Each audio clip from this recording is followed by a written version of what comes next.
Before you watch this episode of our City Current radio show, I want to invite you to join City Current's e-learning and online personal development platform called Growth Current. I'm Jeremy Park, host of the City Current radio show and CEO of City Current. Growth Current is your exclusive ticket to attend virtual events with global thought leaders, national guest speakers, and experts who can help you grow personally and professionally.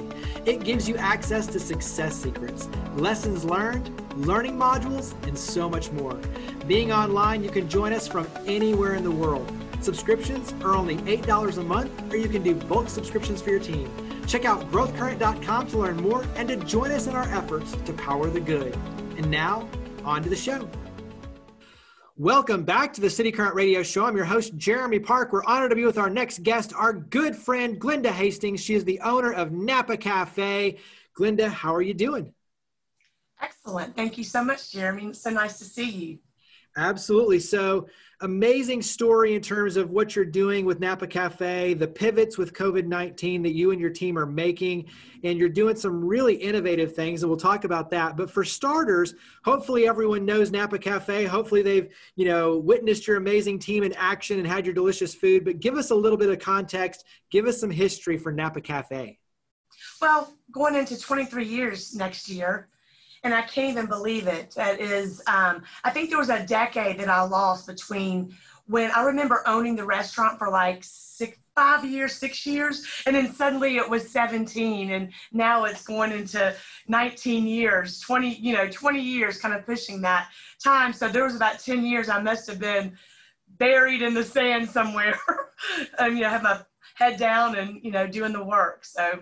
Yeah. Well, let's talk about Napa Cafe. Obviously, an amazing restaurant. We eat there all the time, especially now that you're back open, which is awesome. And we'll talk more about that. But tease us a little bit in terms of you really go in depth in terms of the meals and making sure that it's healthy, making sure that you have something for everyone, but you've got salads, amazing soups, you've got the steaks. Walk us through the menu.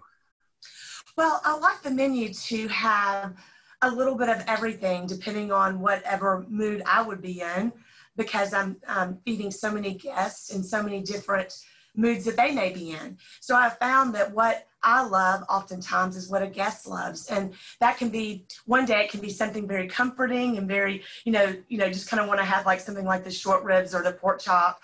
And then sometimes it's something like the salmon, a little bit lighter dish, or even the vegetarian dish that I have on the menu. And lots of salads. I've always had a great variety of salads depending on what someone may be in the mood for. And our soups, of course, are homemade. And again, I just always wanted to hit on all those different flavor profiles. I love food from all over the world and all the different flavor profiles. So it's always been important for me. The menu's always been that way. It's always been like something that would have some little spicy, something kind of an Asian touch, or something from Spain, or something from France, something that has just different flavors from everywhere. Because I feel like that's what American cuisine is, right? Absolutely. You did a big renovation to the restaurant a while back, and part of that was really creating some amazing spaces, but also a beautiful bar area. You're known for your wine selections, but also now with the full bar, you're doing some very creative cocktails. Talk about fusing the drinks with the meals and all of the thoughtfulness that goes into the wine selection and the cocktails, mixed obviously and paired with the meals. Yeah, so I have a big liquor inventory with lots of bourbons. I love bourbon. I don't really drink it often myself, but I love all the different bourbons that we have, and even some aged rums. A little bit on tequila and, of course, vodka. That's probably the number one selling liquor there is. And, just having some eclectic cocktails, but something that doesn't take a really, really long time to make. I'm kind of known for that we call them crafty cocktails, in the sense that I like something that is more simple. That is me. I think we'll always be wine focused. That is definitely my passion, was actually my passion before restaurants. And so the wine list is a reflection of that, obviously. And wine and food are just a natural, beautiful pairing. But not to say that starting off and having an incredible cocktail is a great way to begin an evening. Absolutely. One of the things that's unique about you is that you get to know the different winemakers personally. And Yes. so when you come in many cases, you're not only able to talk about, you ask the right questions and can get the right, wine for somebody, but then you can really share the story of the wine that someone is drinking. Talk about kind of that personal touch of getting to know the winemakers and making it a personal experience. That's something that's very kind of up close and up front right now. People are telling their stories and how important that is. That's one thing in my business that I've known for more than 20 years is how incredible the story is. For me, that's always been something, especially with the wine, coming from the land and the people that own the winery and work the land. There's always a beautiful story that I found. And every time you learn the story and know what goes in that bottle of wine and what makes it so special, you can truly taste the difference. And really you have a personal connection with it. And I think that matters more than anything. So let's switch over and talk about COVID-19. Obviously, when the pandemic hit, when you talk about restaurants have been devastated. And you did some very creative things right out of the gates as you started hosting virtual wine dinners where people would pick up the meal to go and they would bring it home, and then you would basically live stream and broadcast the different pairings and walk it through and put on a show. And so very creative, but part of that, to your point, was just the necessity of how do we create these experiences? How do we keep the doors open, keep the team employed? Talk about the pivots with COVID-19. Well, I will tell you, that's not how that came to my mind. I did not sit and go, what should I do to keep the doors open? Those weren't the questions I asked. I actually, the day that we were forced to close, I had already put in a to-go menu in place, an order form, sent it out to all the guests. But the question I really asked myself was, what do I want to do? What is it that I want to do? I put a table out front of the restaurant and the parking lot was completely empty for a really long time, but I'll never forget the first day that I did that. And I went out front on the patio with a completely empty world, so to speak. And it was just me, and it was quiet. And I did not have one bit of worry or fear. In fact, I sat in that chair and I was thinking, like, this reminds me when I first started out. Like, and the question I asked myself was, what is it that I want to do? So I never even thought about, and it's never been my mindset, is what to keep the doors open. Instead, it's been, what do I want to do? What is fun? And of course, oftentimes when you ask those questions, it does lead to something fun if you are asking the right questions to yourself. So that's been what I've done. It's not been some kind of magic formula where I sat around and kind of thought, okay, let's strategize this. Yeah. So it was more of like, what is it that I want to do? And now's a great time to do something that you've never done before or go back to your roots.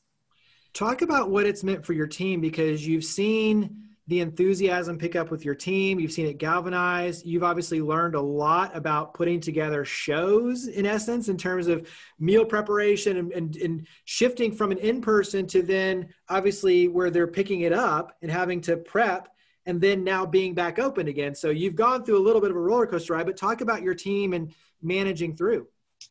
Well, that was something that's very interesting. Some things that have come out of it that would seem obvious when I say it, but at the time and experiencing it was another thing. I remember the first virtual meal that we put together, and we had just an enormous response. I had to turn people away, dozens and dozens of people away.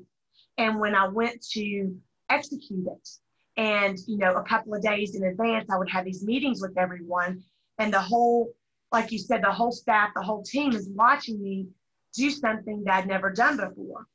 And I would have these in-depth meetings, physical, standing up, going, okay, this is what's going to happen. These are the boxes. This is what's going to go in the boxes. This is what's going to happen when we go to execute. It doesn't seem like it's that big of a deal to take food from the kitchen to the box out to the parking lot. But there are a lot of moving parts, and there's a lot of things that can go wrong.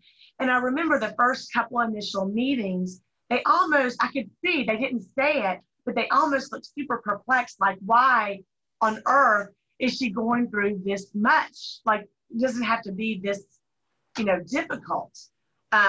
And even so much to how we set up the dining rooms, we went from having chairs and people sitting in the dining rooms to basically being an Amazon fulfillment center, just full of boxes. And I had all the tables lined up and I had everything in a certain way that I wanted it to be. Even walked in the first inspection and had to correct several of them and say, the box is not on the right side of the table. And, and they just, and I could tell that they were kind of like almost mad and irritated. And so the day before, the day of the execution of the first dinner, I said to them, listen, you are seeing a business being created from the ground up here.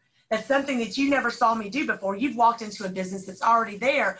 You're having to see, this is what it's like, real business ownership. You're getting to see what it's like to start a business. Even though I had a business in place, that's basically what this was.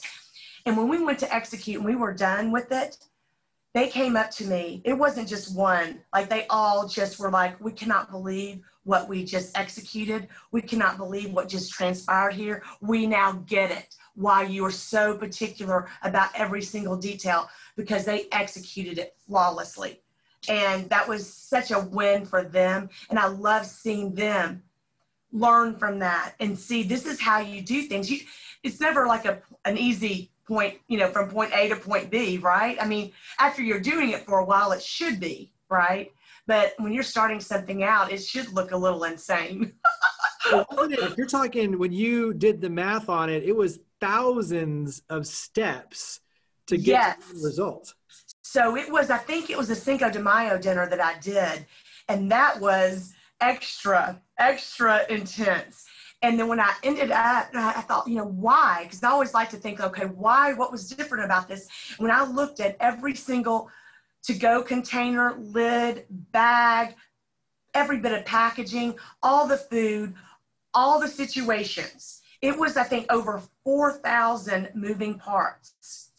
And, when I looked at them and, even after we had a meeting after that, and I said, listen, that's why it felt so intense. That's why it's all of these things, because what you're doing is intense.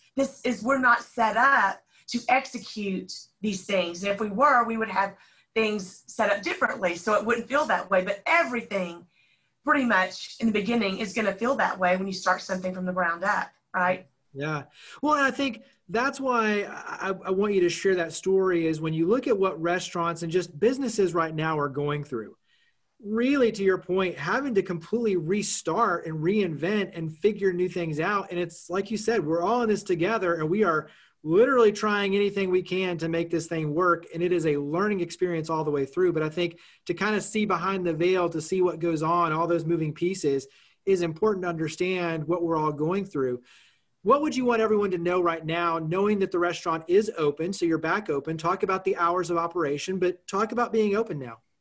Well, I kind of want to go back a little bit on that part about the mindset of what it, I think that's what it is. It's more of a mindset, the execution of the things that you create and what you come up with. I think what's most important is people take care of themselves and what it is that they want to do. And that's the question I tell people, because I've had a lot of people reach out to me and say, hey, what do you have going on and why?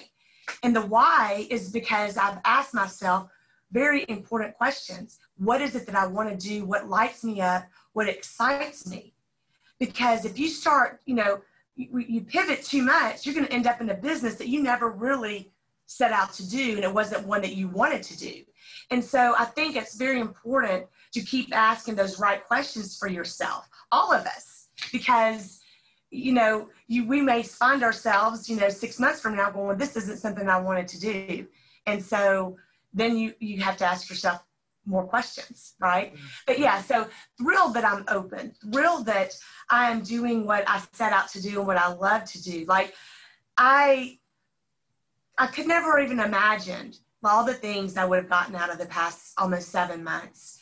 And so I'm thrilled to be open, thrilled to see guests back in my restaurant. And I will have to say that I loved it. 3.5 months, I absolutely loved doing the curbside and the to-go. And there's just something that was such a different, unique learning experience. And just experience altogether.